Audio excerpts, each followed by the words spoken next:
Segunda carta de Paulo aos Coríntios. Mesmo que seja chamado de segunda aos Coríntios em nossas Bíblias, há várias pistas dentro desta carta de que não foi a segunda coisa que ele escreveu para a igreja primitiva de Corinto. Paulo iniciou essa comunidade de Jesus em Corinto um tempo antes de uma das suas viagens missionárias. Você pode ler a história no livro de Atos, capítulo 18. E após continuar a viagem, Paulo recebeu um relato de que as coisas não estavam indo bem por lá. Então ele escreveu uma carta, que chamamos de Primeira aos Coríntios, para corrigir esses problemas, e parece que muitos na igreja rejeitaram os ensinos de Paulo naquela carta e se rebelaram contra a sua autoridade.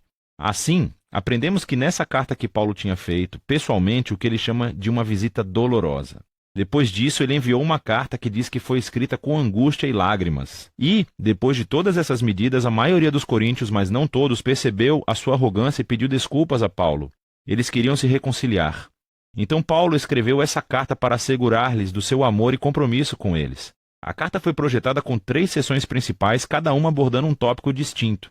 Paulo primeiro finaliza sua reconciliação com os coríntios. Depois, nos capítulos 8 e 9, ele aborda o tema da generosidade esquecida. E nos capítulos finais, Paulo desafia os coríntios restantes, aqueles que ainda o rejeitam.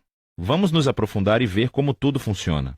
Então, Paulo começa agradecendo a Deus de toda a misericórdia e conforto que trouxe paz e coragem para ele e os coríntios durante essa época de divisão e disputa.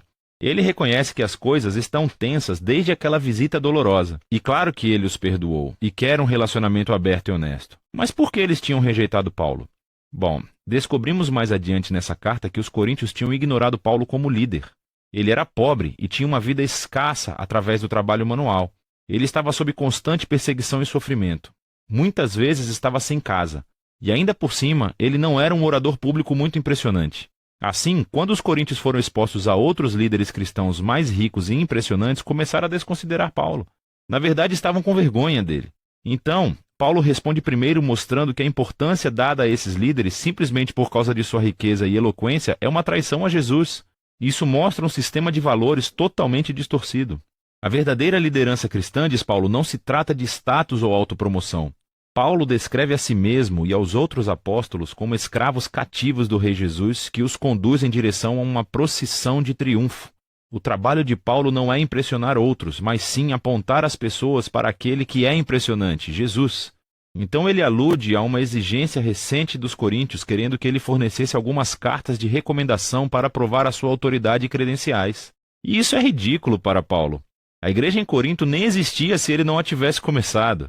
É por isso que ele diz que eles próprios são a sua prova de liderança genuína. Eles são a sua carta de recomendação. Ele inteligentemente cita os profetas Jeremias e Ezequiel, dizendo que o Espírito de Deus escreveu a sua carta de recomendação nos seus corações como seu povo da nova aliança. Os coríntios não deveriam precisar de mais provas além dessa. Quanto à menção à nova aliança, isso leva Paulo a uma longa comparação entre a antiga aliança entre Deus e Israel, mediada por Moisés, e a nova aliança entre Deus e os coríntios, mediada por Jesus Cristo e pelo Espírito. A antiga aliança, feita no Monte Sinai, foi verdadeiramente gloriosa. Ela fez o próprio Moisés brilhar com a glória de Deus, mas essa glória acabou por desaparecer. Sem mencionar o fato de que as leis dessa aliança foram ineficazes na verdadeira transformação de Israel. Mas a nova aliança, por comparação, é ainda mais gloriosa, porque o Jesus ressuscitado é a própria glória de Deus e vive para sempre. E é esse o seu Espírito que agora está transformando as pessoas para serem mais fiéis, assim como o próprio Jesus. Bom, tudo isso parece incrível. Quer dizer, quem não quer compartilhar da própria glória de Deus? Mas Paulo continua a mostrar como o paradoxo da cruz inverte as ideias dos coríntios sobre glória e sucesso. Afinal de contas, a exaltação gloriosa de Jesus como rei aconteceu através do seu sofrimento, execução e morte. Na cruz, Jesus revelou a salvação de Deus, morreu pelos pecados do mundo para reconciliar as pessoas com Deus. Mas a cruz faz ainda mais, revela o caráter de Deus. Ele é um ser de amor incondicional, que sofre e que busca o bem-estar dos outros. A cruz também revela um novo modo de vida através da cruz. E o objetivo de Paulo é que a sua vida e ministério imitem a cruz. Assim, embora sua carreira apostólica tenha sido marcada pela humildade, sofrimento, pela pobreza, tudo isso foi para servir aos coríntios. E assim, quando desaprovam a pobreza e sofrimento de Paulo, desaprovam também a Jesus. O modo de vida e liderança de Paulo são, na verdade, a prova de que ele representa autenticamente o Jesus que foi crucificado e ressuscitado. Paulo realmente quer se conciliar com os coríntios, mas não descansará até que se transformem e abracem o paradoxo da cruz invertida. Depois desse apelo impetuoso, Paulo prossegue para abordar o tema da generosidade esquecida. Os cristãos judeus em Jerusalém passaram pela pobreza devido a uma crise de fome. Paulo estava arrecadando dinheiro entre as novas igrejas que ele começou, a maioria cheias de não-judeus.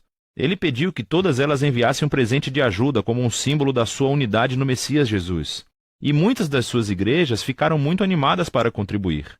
Mas os coríntios, no meio de todo esse conflito com Paulo, não haviam poupado para o presente. E para Paulo, isso não é só sobre dinheiro, é um sinal de que os coríntios não foram transformados pelo Evangelho de Jesus, que na sua essência é uma história de generosidade.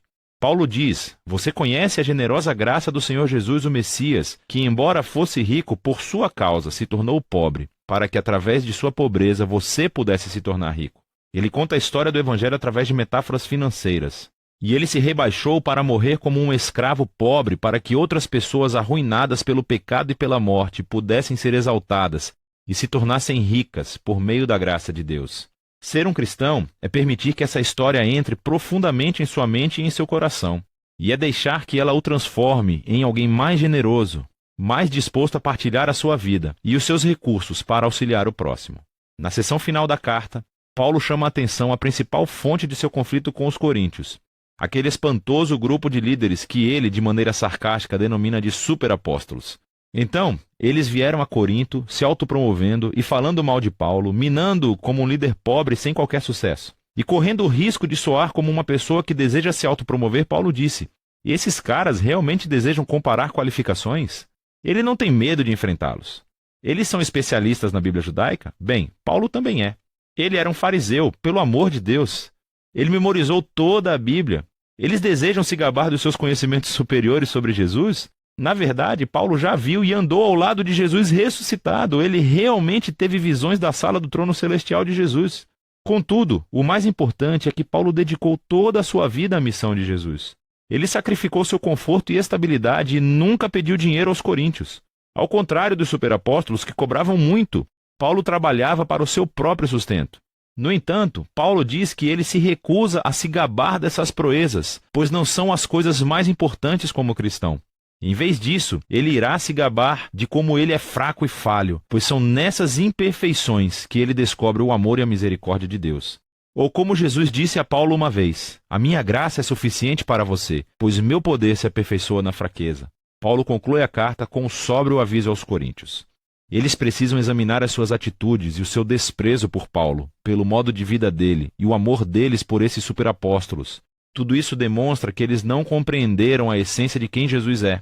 Eles não vivem como seguidores transformados de Jesus e, por isso, Paulo os convida mais uma vez a serem humildes diante do amor de Jesus. A segunda carta aos Coríntios nos dá uma perspectiva sobre a vida de Paulo e sobre o paradoxo que a cruz de Jesus estabelece perante nós. A cruz desafia os nossos valores, as nossas maneiras de ver o mundo. Nós valorizamos o sucesso, a educação, a riqueza, mas Deus valoriza a humildade e a fraqueza, pois o seu amor e poder ficaram conhecidos através do sofrimento, da morte e ressurreição de Jesus.